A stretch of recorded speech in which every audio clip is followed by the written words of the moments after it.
I live in America. I like America, you know what I mean? We got Joe Biden in charge. I like Joe Biden. Joe Biden is like the economy, dead, and yet still going.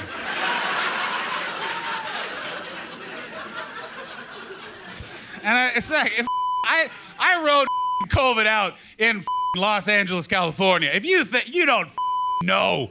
It was, that city is nuts in a way, we don't even, like, I recently got into an Uber. The Uber driver said to me, mind if I smoke? I used to smoke cigarettes, and I know that they're utterly delicious. So I said, brother, light them up. And then he started smoking crystal meth.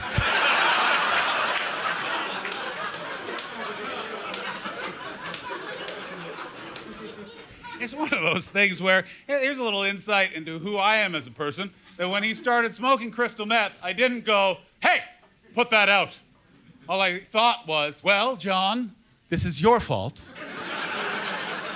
You didn't specify what he's allowed to smoke. And we're driving now for another 4 minutes. Silence has engulfed the car. Well, not total silence. Meth smoking, shockingly loud. Just as we were turning onto the highway, okay, he turned to me and said, now don't worry, it's crystal meth.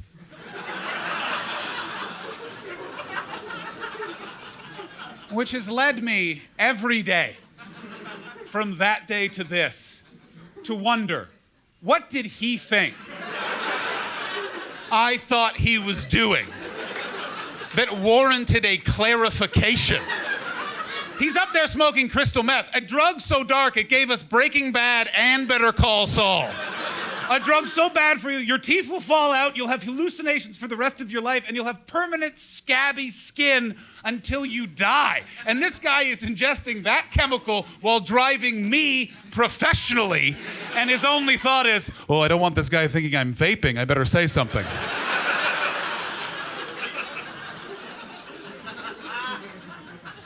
Man, Los Angeles it's just been nuts. Like, and like, no one talks about it. Like, the BLM happened all over America. It was amazing. People saw the violence, the police can rot, and people left their houses. In LA, we had riots for 4 days. They weren't on the news. My apartment building had 3 riots happening at the same time.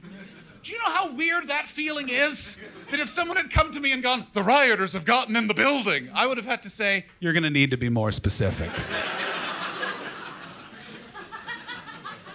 And another thing that was not reported on the news, brothers and sisters, is afterwards, the entire city led marches just to fill the skies of Los Angeles with singing and positivity after we were locked inside for 6 months and then saw 4 days of violence in our communities. And I'm happy to say I walked in those marches. I didn't know they were happening. I was just out running errands and doing laundry and thought, I want to be part of history. Now here's the problem, my friend. I didn't know the protests were happening. I don't know if you've ever been to a protest, but it's actually something you need to consider your fashion for, because I was doing laundry, so I wasn't really wearing an outfit. I was just wearing what was left. So I was wearing a very tight pink Hawaiian shirt, cut off jean shorts, and 2 different flip-flops. I did not look like someone who stood for positivity. I looked like a police officer who was also a homophobe who men.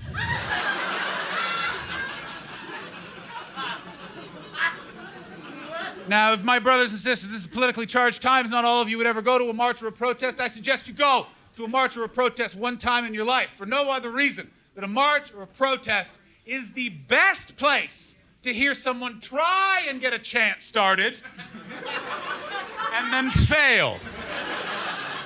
For 3.5 hours, I watched someone try and get the following off the ground. I'm not saying white people are evil, but when Michael Jackson was black, he sang with his brothers. When he became white, he f***ed kids in a castle. Everybody! After the first hour, a woman walked up to me and said, "Officer, can you do something about that?"